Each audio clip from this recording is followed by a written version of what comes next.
Masih dari lantai 2 Gedung Serambi Indonesia Tanjung Permai di batas kota Syadaralun, kita masih dalam talk show interaktif bersama Dinas Pemberdayaan Perempuan dan Perlindungan Anak atau DP3A Aceh dengan tema perayaan Hari Anak Nasional Aceh dan Gempa, Gerakan Massal Perlindungan Anak.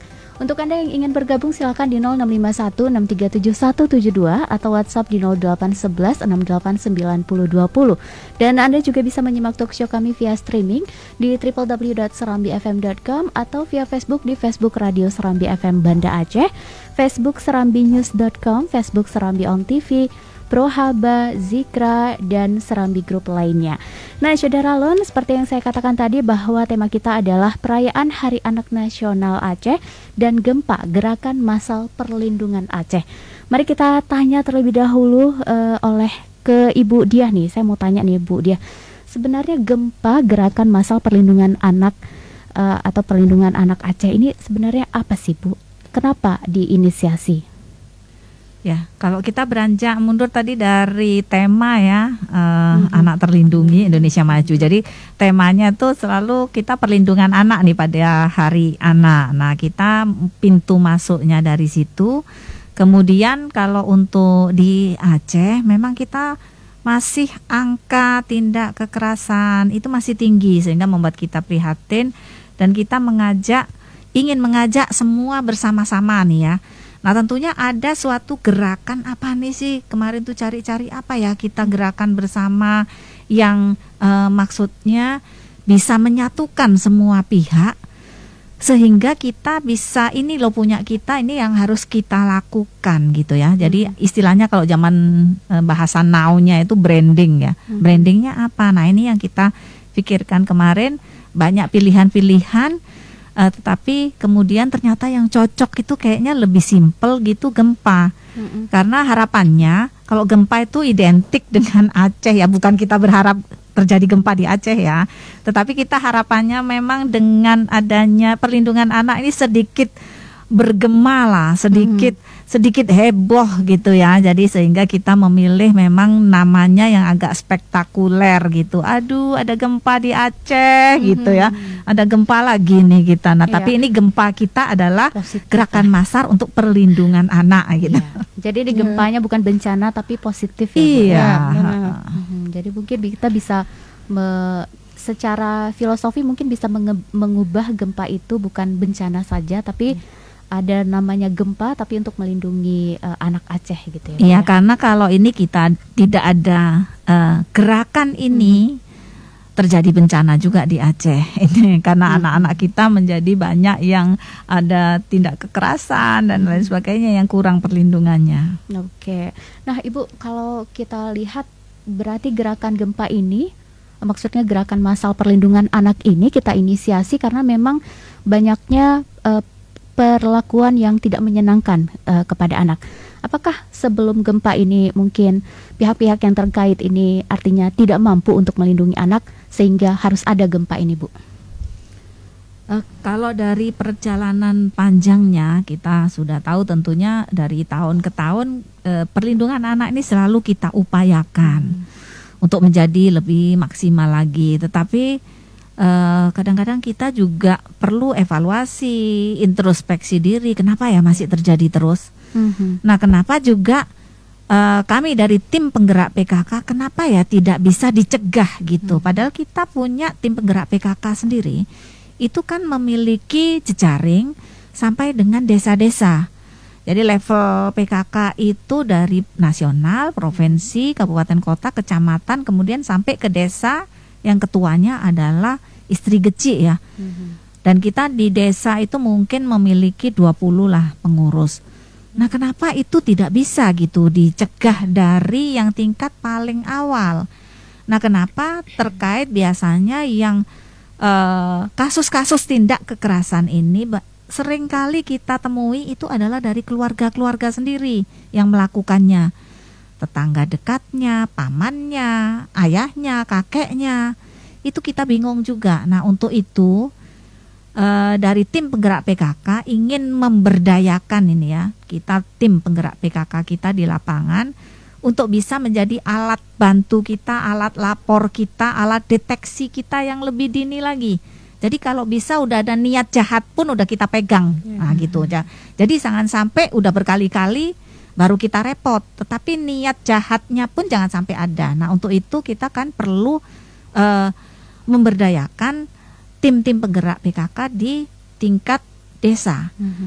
Selain itu selama ini saya juga sebagai ketua PKMT Badan Kontak Majelis Taklim yang mengkoordinasikan majelis taklim di seluruh kota kabupaten dan seluruh desa. Kita kalau Aceh alhamdulillahnya kita di tiap desa punya majelis taklim.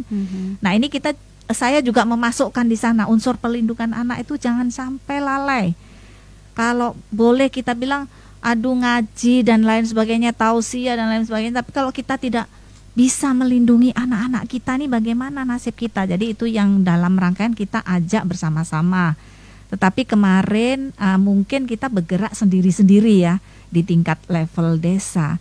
Nah ini kita harapkan dengan adanya jejaring dengan aparat-aparat penegak hukum yang besok insya Allah sudah bertekad juga untuk membantu dari pihak pemerintah maupun PKK untuk bisa memberikan pencegahan secara lebih lagi, nanti akan bersatu padu bersama tim penggerak PKK dan relawan-relawan dari Dinas P3A di lapangan itu nanti akan bersatu padu untuk bisa memberikan perlindungan secara menyeluruh. Pokoknya kalau udah polisi ya yang di tingkat dasar itu ada Babin Kamtibmas, terus kemudian itu yang di bawah kepolisian ya ataupun Babinsa yang di bawah TNI. Nah harapannya itu kalau mereka sudah bersatu padu dan ada networknya, kenal dengan baik, bapak dari kepolisian maupun dari TNI kalau udah sering-sering keliling kan pasti orang yang pelaku yang punya niat jahat ini udah takut, itu maksud kami. Jadi memang pencegahan itu lebih bagus memang ya. Jadi memang semuanya harus melek bahwa anak itu memang harus dilindungi, bukan malah jadi korban kekerasannya. Nah Bu Amrina sendiri kalau untuk di Aceh, kalau bisa diklasifikasikan untuk tahun ini, apakah tingkat kekerasan kepada anak ini di tahun 2021 ini apakah lebih meningkat atau menurun ketimbang tahun 2020?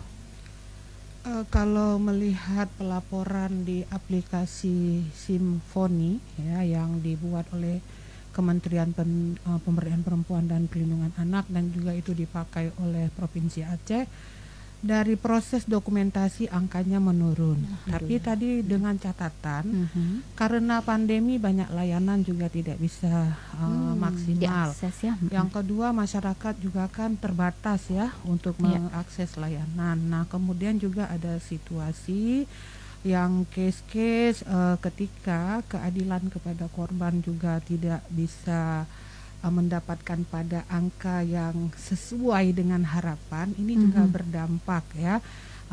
Artinya gini, ketika kita bicara angka ini adalah fenomena gunung es ya.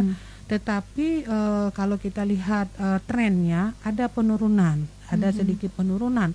Tapi ketika kalau nanti ini semua elemen mengambil peran, ada banyak kasus yang selama ini terbenam di masyarakat, tidak diakses pada layanan yang disediakan oleh pemerintah, tapi diselesaikan dengan menggunakan mekanisme peradilan adat, sehingga itu juga berdampak pada angka dokumentasi pada aplikasi Simfoni. Jadi turun atau naik angka kekerasan nggak bisa dilihat sebagai angka matematik ya, karena apa?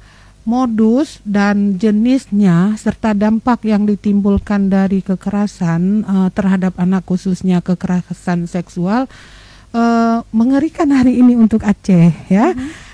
Misalnya katakanlah yang tadi pagi ya Bu ya, kita juga sudah melihat bagaimana sodomi juga tumbuh berjamur di Aceh, dan tidak semua orang melihat bahwa sodomi ini sebagai kekerasan seksual yang berdampak. Ini dampaknya luar biasa ketika si anak yang menjadi korban tidak dipulihkan, maka kemudian hari dia akan berubah, peluangnya menjadi pelaku. Ini adalah persoalan serius ya. Karena gini, ada pertimbangan sederhana dari masyarakat, misalnya ketika pendamping memberikan intervensi. Untuk apa sih Bu? Ini kan anak laki-laki, mereka tidak hamil gitu ya. Ini adalah pemahaman, ini adalah pemahaman yang keliru dan akan membuat generasi Aceh ini menjadi ancaman ya. Jadi tidak selalu harus melihat angka 1, 2, dan 3, tapi juga harus melihat dampak yang ditimbulkan. Apalagi misalnya juga ada kondisi misalnya hukuman itu sangat rendah, tidak memberikan efek jera. Dalam waktu yang sangat singkat pelaku kembali ke lingkungan keluarga, dan umumnya juga pelaku adalah orang yang dikenal oleh korban. Korbannya belum pulih. Nah, ini juga kan akan memunculkan yang namanya konflik sosial akibat kekerasan terhadap anak. Apalagi yang baru-baru ini malah yang ayah kandung ke anaknya gitu ya, pamannya, memang orang-orang terdekat. Ya, makanya ini kan jadi sangat mengkhawatirkan juga. Iya, makanya seperti Ibu bilang tadi, kalau alarm dini itu sudah dihidupkan, semua orang melek ya, punya kesadaran kritis bersama bahwa perlindungan kepada anak itu adalah hal yang utama, tentu akan menutup ya ruang-ruang yang selama ini memang sudah dipetakan oleh orang-orang yang berniat jahat untuk anak-anak kita. Iya, betul. Jadi memang bukan hanya tugas pemerintah saja untuk melindungi anak, tapi tugas kita semua gitu ya, sampai ke tingkat keluarga. Jadi mungkin ini bisa diperhatikan, kalau misalnya ada ciri-ciri yang mencurigakan bisa langsung dilaporkan kalau memang dia tidak bisa menindaklanjuti sendiri gitu ya, Bu ya. Ya, ada semacam community watch lah yang kita inginkan. Jadi di tingkat dasar itu Karang Taruna, elemen-elemen masyarakat itu sudah memantau terlebih dulu, sudah waspada gitu ya, dan juga para orang tua lebih awas lagi dalam meninggalkan anaknya ini dengan siapa. Harus lebih awas dan waspada lagi. Oke. Nah, di tahun 2021 ini, Bu Diah, apa saja yang dilakukan dalam rangka suksesnya HAN 2021 ini, Bu?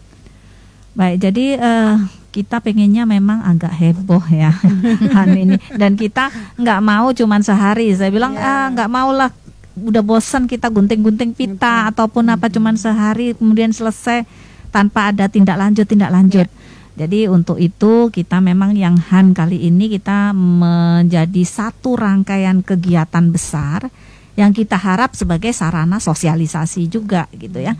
Jadi misalnya kita melakukan webinar-webinar juga terkait, misalnya kemarin itu webinar terkait COVID pada anak ya, memberikan perlindungan terhadap anak itu dari sisi COVID. Itu kita bekerja sama dengan para dokter anak, kemudian dari dinas pendidikan, nah yang biasanya nggak pernah ini, jadi banyak sekali kemarin dari dinas pendidikan, puskesmas dan lain sebagainya itu pesertanya pun sampai lebih dari 300, agak heboh juga itu.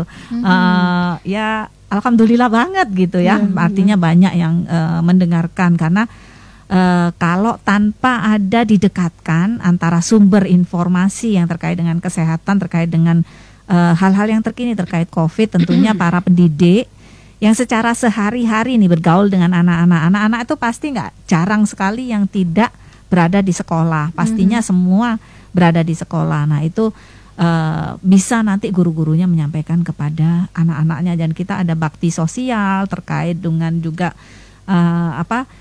korban-korban tindak kekerasan seksual terhadap anak, itu kita santuni, kita dekati.